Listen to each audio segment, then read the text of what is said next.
আসসালামু আলাইকুম। আজকের আলোচনার বিষয় সূরা বাকারা আয়াত 271 থেকে।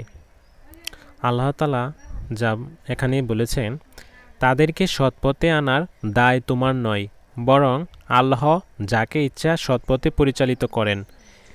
যে মাল তোমরা ব্যয় করো তা নিজ উপকারার্থেই করো, আল্লাহ সন্তুষ্টি ছাড়া অন্য কোনো উদ্দেশ্য ব্যয় করো না।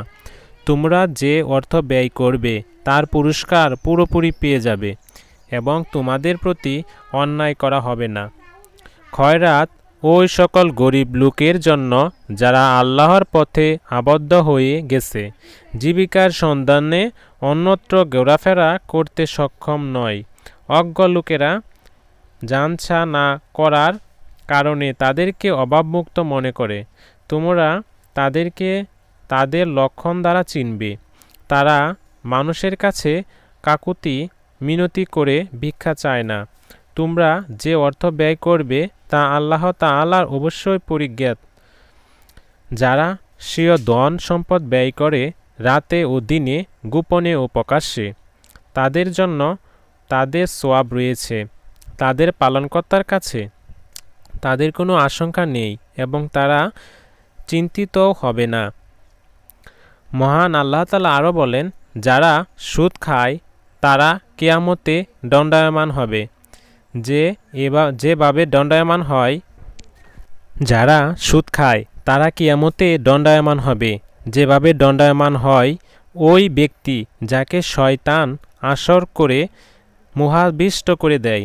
তাদের এ অবস্থার কারণে এই যে তারা বলেছে, ক্রয় বিক্রয় ও তো সুদ নেওয়াই মতো, অথচ আল্লাহ তাআলা ক্রয় বিক্রয় বৈধ করেছেন এবং সুদ হারাম করেছেন। তৎপর যার কাছে তার পালনকর্তার পক্ষ থেকে উপদেশ এসেছে এবং সে বিরত রয়েছে, পূর্বে যা হয়ে গেছে তা তার ব্যাপারে আল্লাহ উপর নির্ভরশীল। আর যারা পুনরায় সুদ নেয় তারাই দুজকে যাবে, তারা সেখানে চিরকাল অবস্থান করবে। আল্লাহ তাআলা সুদকে নিশ্চিত করেন, চিহ্নিত করেন এবং দান খয়রাতকে বর্ধিত করেন।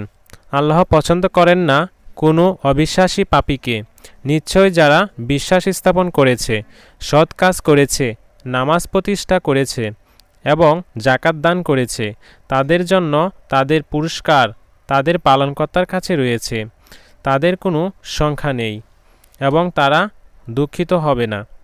হে ঈমানদারগণ, তোমরা আল্লাহকে ভয় করো এবং সুদের যে সমস্ত বকেয়া আছে তা পরিত্যাগ করো, যদি তোমরা ঈমানদার হয়ে থাকো। তৎপর যদি তোমরা পরিত্যাগ না করো, তবে আল্লাহ ও তার রাসূলের সাথে যুদ্ধ করতে প্রস্তুত হয়ে যাও। কিন্তু যদি তোমরা তওবা করো, তবে তোমরা নিজের মূলধন পেয়ে যাবে। তোমরা কারো প্রতি অত্যাচার করো না এবং কেউ তোমাদের প্রতি অত্যাচার করবে না। যদি ঘাতক অভাবগ্রস্ত হয়, তবে তাকে সচ্ছলতা আসা পর্যন্ত সময় দেওয়া উচিত। আর যদি ক্ষমা করে দাও, তবে তা খুবই উত্তম, যদি তোমরা উপলব্ধি করো। ওই দিনকে ভয় করো যেদিন তোমরা আল্লাহর কাছে প্রত্যাবর্তিত হবে। তৎপর প্রত্যেকেই তার কর্মের ফল পুরোপুরি পাবে এবং তাদের প্রতি কোনরূপ অবিচার করা হবে না। হে মুমিনগণ, যখন তোমরা কোনো নির্দিষ্ট সময়ের জন্য ঋণের আদান প্রদান করো, তখন তা লিপিবদ্ধ করে নাও এবং তোমাদের মধ্যে কোনো লেখক ন্যায়সঙ্গতভাবে তা লিখে দেবে। লেখক লিখতে অস্বীকার করবে না। আল্লাহ তাকে যেমন শিক্ষা দিয়েছেন তার উচিত তা লিখে দেওয়া, এবং ঋণ গ্রহীতা যেন লেখার বিষয় বলে দেয় এবং সে যেন সক্রিয় পালনকর্তা আল্লাহকে ভয় করে এবং লেখার মধ্যে বিন্দুমাত্র বেশ কম না করে। তৎপর ঋণগ্রহীতা যদি নির্বোধ হয় কিংবা দুর্বল হয় অথবা নিজের লেখার বিষয়বস্তু বলে দিতে অক্ষম হয়, তবে তার অভিভাবক ন্যায়সঙ্গতভাবে লিখাবে। দুজন সাক্ষী করো তোমাদের পুরুষদের মধ্যে থেকে। যদি দুজন পুরুষ না হয়, তবে একজন পুরুষ ও দুজন মহিলা ওই সাক্ষীদের মধ্যে থেকে যাদেরকে তোমরা পছন্দ করো, যাতে একজন যদি ভুলে যায় তবে একজন অন্যজনকে স্মরণ করিয়ে দেয়। যখন ডাকা হয় তখন সাক্ষীদের অস্বীকার করা উচিত নয়। তোমরা এটা লিখতে অলসতা করো না, তা ছোট হোক কিংবা বড়, নির্দিষ্ট সময় পর্যন্ত। এর লিপিবদ্ধকরণ আল্লাহর কাছে সুবিচারকে অধিক কায়েম রাখে, সাক্ষ্যকে অধিক সুসংহত রাখে এবং তোমাদের সন্দেহে পতিত না হওয়ার পক্ষে অধিক উপযুক্ত। কিন্তু যদি কারবার নগদ হয়, পরস্পর হাতে হাতে প্রদান আদান করে, তবে না লিখলে তোমাদের প্রতি কোনো অভিযোগ নেই। তোমরা ক্রয় বিক্রয়ের সময় সাক্ষী রাখো। কোনো লেখক ও সাক্ষীকে ক্ষতিগ্রস্ত করো না। যদি তোমরা এরূপ করো তবে তা তোমাদের পক্ষে পাপের বিষয়। আল্লাহকে ভয় করো, তিনি তোমাদেরকে শিক্ষা দেন। আল্লাহ সব কিছুই জানেন। আর তোমরা যদি প্রবাসে থাকো এবং কোনো লেখক না পাও, তবে বন্দীকে বন্দোবস্ত হতগত রাখা উচিত, যদি একে অন্যকে বিশ্বাস করে। তবে যাকে বিশ্বাস করা হয় তার উচিত অন্যের প্রাপ্য পরিশোধ করা এবং সক্রিয় পালনকর্তা আল্লাহকে ভয় করো। তোমরা সাক্ষ্য গোপনে করো না, যে কেউ তা গোপন করবে আর অন্তর পাপপূর্ণ হবে। তোমরা যা করা আল্লাহ সে সম্পর্কে খুব জ্ঞাত। যা কিছু আকাশসমূহে রয়েছে এবং যা কিছু জমিনে আছে, সব আল্লাহরই। যদি তোমরা মনের কথা প্রকাশ করো কিংবা গোপন করো, আল্লাহ তোমাদের কাছ থেকে তার হিসাব নেবেন। তৎপর যাকে ইচ্ছা তিনি ক্ষমা করবেন এবং যাকে ইচ্ছা তিনি শাস্তি দেবেন। আল্লাহ সর্ববিষয়ে শক্তিমান।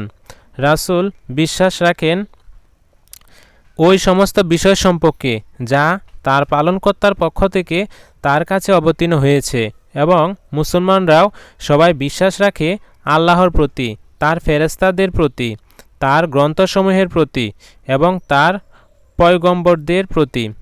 তারা বলে, আমরা তার পয়গম্বরদের মধ্যে কোনো তারতম্য করি না। তারা বলে, আমরা শুনেছি এবং কবুল করেছি। আমরা তোমার ক্ষমা চাই, হে আমাদের পালনকর্তা, তোমার ওই দিকে প্রত্যাবর্তন করতে হবে। আল্লাহ কাউকে তার সাধ্যতীত কোনো কাজের ভার দেন না। সে তাই পায় যা সে উপার্জন করে, এবং তাই তার উপর বর্তায় যা সে করে। হে আমাদের পালনকর্তা, যদি আমরা ভুলে যাই কিংবা ভুল করি, তবে আমাদেরকে অপরাধী করো না। হে আমাদের পালনকর্তা, এবং আমাদের উপর এমন দায়িত্ব অর্পণ করো না যেমন আমাদের পূর্ববর্তীদের উপর অর্পণ করা হয়েছে। হে আমাদের প্রভু, এবং আমাদের দ্বারা ওই বোঝা বহন করিও না যা বহন করার শক্তি আমাদের নেই। আমাদের পাপ মোচন করো, আমাদেরকে ক্ষমা করো এবং আমাদের প্রতি দয়া করো। তুমি আমাদের প্রভু। সুতরাং কাফের সম্প্রদায়ের বিরুদ্ধে আমাদেরকে সাহায্য করো